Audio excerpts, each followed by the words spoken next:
Hello friends, હું છું Hardik Patel, icon engineering tuition ક્લાસીસની ચેનલમાં વિદ્યાર્થી મિત્રો આપનું સ્વાગત છે.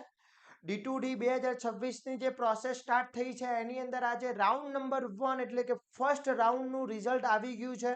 અને ફર્સ્ટ રાઉન્ડમાં જે મોક રાઉન્ડ પછી ચોઇસ ફિલિંગ કરી હતી અને ચોઇસ ફિલિંગની અંદર આજે રાઉન્ડ નંબર 1 જે ફર્સ્ટ રાઉન્ડનું D2D diploma to degree common entrance test આપ્યા પછી ફર્સ્ટ નંબરનું જે રિઝલ્ટ આવ્યું છે રાઉન્ડ નંબર 1નું, તો રાઉન્ડ નંબર 1ની અંદર ઘણા બધા વિદ્યાર્થી મિત્રોને પોતાની કોલેજ જે જોવતી હતી એ કોલેજ મળી ગઈ છે. ઘણા બધા વિદ્યાર્થી મિત્રોને જે કોલેજ નથી જોવતી એ મળી છે.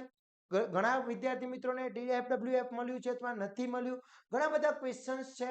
તો હવે રાઉન્ડ નંબર 1 આવી ગયા પછી કોલેજ જે જોઈએ છે એ મળી છે તો કન્ફર્મ કેવી રીતના કરવાની છે, અથવા તમારે જે કોલેજ જોવતી તે કોલેજ નથી મળી, તમને જે કોલેજ મળી છે એ તમારે કોલેજમાં એડમિશન નથી લેવું તો એના માટેની શું પ્રોસેસ છે આજના વિડીયોમાં આપણે દરેક વસ્તુ સમજવાના છે. જો રાઉન્ડ નંબર 1 માંથી તમારે રાઉન્ડ નંબર 2 માં જવું છે તો બી શું પ્રોસેસ છે એ બી આપણે અહીંયા સમજવાના છે વિદ્યાર્થી મિત્રો.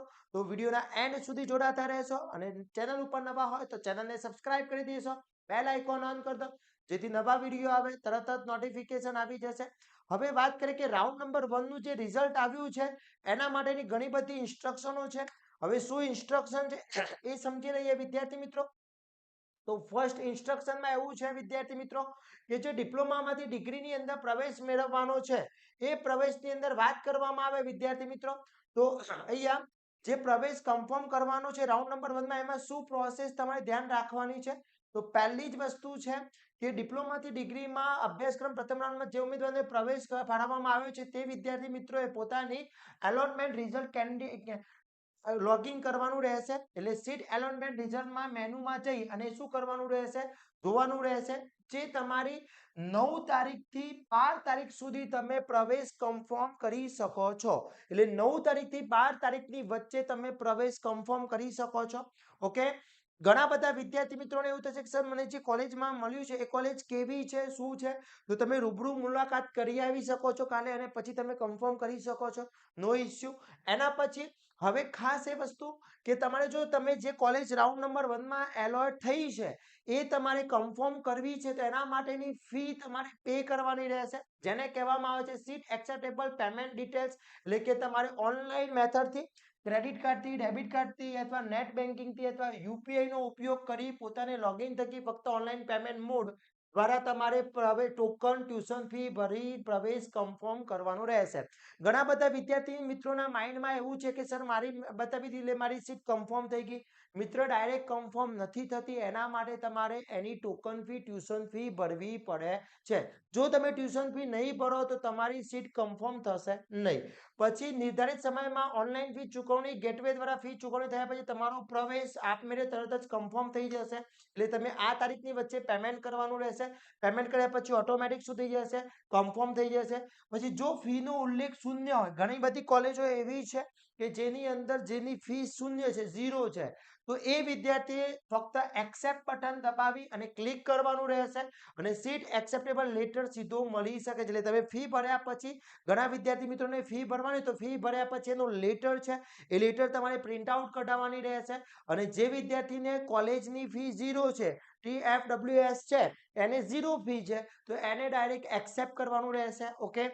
એના પછી ખાસ વસ્તુ છે કે સીટ એક્સેપ્ટેશન લેટર પ્રિન્ટ કરવા માટે તમારે લોગિન કરી સીટ એલોટમેન્ટનું રિઝલ્ટના મેનુ હેઠળ જઈ અને ક્લિક કરી seat accept letter print out કઢાવી લઈ શકો છો. જો તમે સમય મર્યાદામાં તમને ફાળવેલો પ્રવેશ આપમેળે કન્ફર્મ ના કરો તો આ પ્રવેશ રદ ગણાશે. એટલે તમે જો કન્ફર્મ નહીં કરો, કઈ તારીખ 9 થી 12 તારીખ વચ્ચે જો તમે કન્ફર્મ નહીં કરી લો વિદ્યાર્થી મિત્રો તો તમારો પ્રવેશ રદ જશે. ઓકે. એના પછી જો તમે અનુસૂચિત SC BC માં આવતા હોય, ST માં આવતા હોય તો સેલ્ફ ફાઇનાન્સ કોલેજની અંદર ઘણી કોલેજો એવી છે કે જેની ફી ઝીરો છે તો એ ફ્રી સિપ કાર્ડ એ લોકોને ત્યાં જમા કરાવવાનું રહેશે.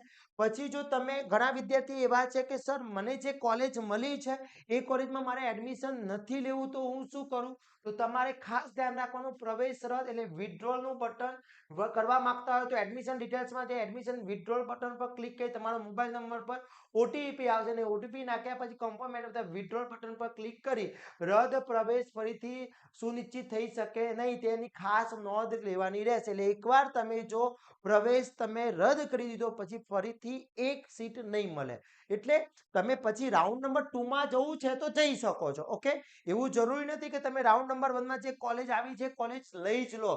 તમારે નથી જોતી તો તમે રાઉન્ડ નંબર 2 માં જઈ શકો છો. ઓકે, પછી બીજું ખાસ ઇમ્પોર્ટન્ટ વિદ્યાર્થી મિત્રો કે સરકારશ્રીના નિયમમાં કોઈ બી તમારે પ્રવેશ માટે પ્રવેશ મેળવ્યા બાદ કોઈ પણ વિદ્યાર્થી કોઈ પણ પોતાના એડમિશન માટેની સંસ્થા ઓરિજિનલ ડોક્યુમેન્ટ આપવાના રહેતા નથી. ઝેરોક્સ આપવાની રહેશે. ઓકે, તમારે સેમિસ્ટરની ફી ભરવાની રહેશે.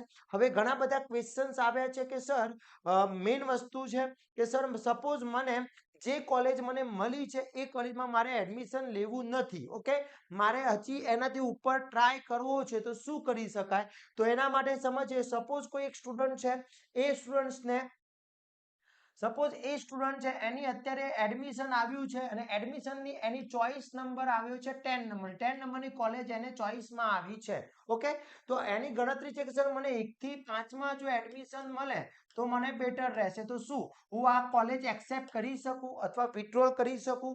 તો એક્સેપ્ટ બી કરી શકાય છે, વિથડ્રોલ બી કરી શકાય છે. પણ મારો કહેવાનો મતલબ એટલો છે કે સૌ પહેલા તમે તમારી કોલેજ કન્ફર્મ કરી લો, પછી તમે રાઉન્ડ નંબર 2 માં જઈ શકો છો. રાઉન્ડ નંબર 2 માં જઈ શકો છો. ઘણા બધા વિદ્યાર્થી મિત્રોને એવું છે કે સર હું અત્યારે કોલેજ એક્સેપ્ટ કરી લઉં છું તો પછી શું રાઉન્ડ નંબર 2 માં જઈ શકીશ? યસ, 110% રીસફલિંગમાં જઈ શકો છો. તો જે તે કોલેજ તમને મળી છે કોલેજ તમે એકવાર કન્ફર્મ કરી લો અને પછી રાઉન્ડ નંબર 2 માં જવાનો ટ્રાય કરીશું.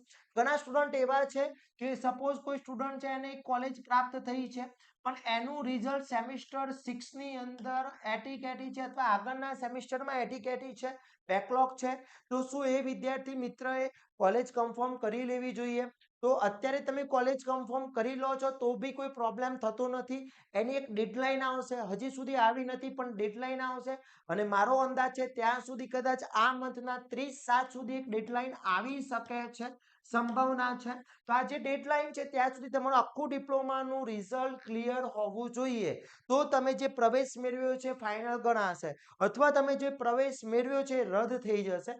તો જો ત્યાં સુધી તમે ઓનલી સેમિસ્ટર 6 માં અથવા 5th ની કોઈ રિઝલ્ટમાં તમને ક્વેરી લાગે છે, રીએસેસમેન્ટ આપ્યું છે તો તમે એડમિશન કન્ફર્મ કરી શકો છો.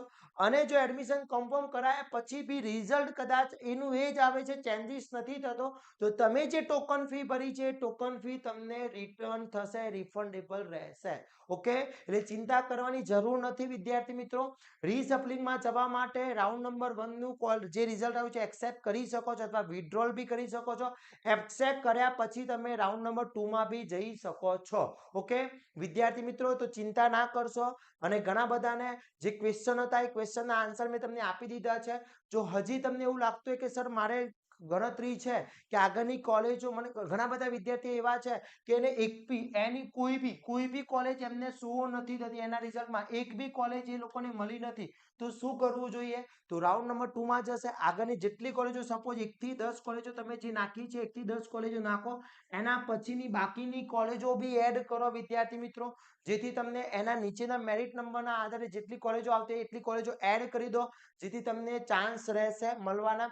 જો એક બી સ્ટુડન્ટને એક બી કોલેજ ના બતાવતી હોય તો જેટલી બી કોલેજ તમે સિલેક્ટ કરી હતી એ કોલેજ સિલેક્ટ પહેલા ઉપર રાખો, એના નીચે બાકીની જે કોલેજો છે કોલેજો તમે એડ કરી દો, જેથી તમારા મળવાના ચાન્સીસ વધી જશે. ઓકે, તો વિદ્યાર્થી મિત્રો હજી તમને કોઈ ક્વેરી હોય તો કોમેન્ટ કરી શકો છો અને આ વિડીયોને તમારા ફ્રેન્ડ સર્કલમાં શેર કરી શકો છો, જેથી દરેક વિદ્યાર્થી મિત્રો રાઉન્ડ નંબર 1 માં શું કરવાનું છે, રાઉન્ડ નંબર 2 માં શું કરવાનું છે એને આઈડિયા આવી શકે. આવા જ નવા વિડીયો સાથે નવા દિવસે મળીશું. ત્યાં સુધી વિદ્યાર્થી મિત્રો મને રજા આપશો.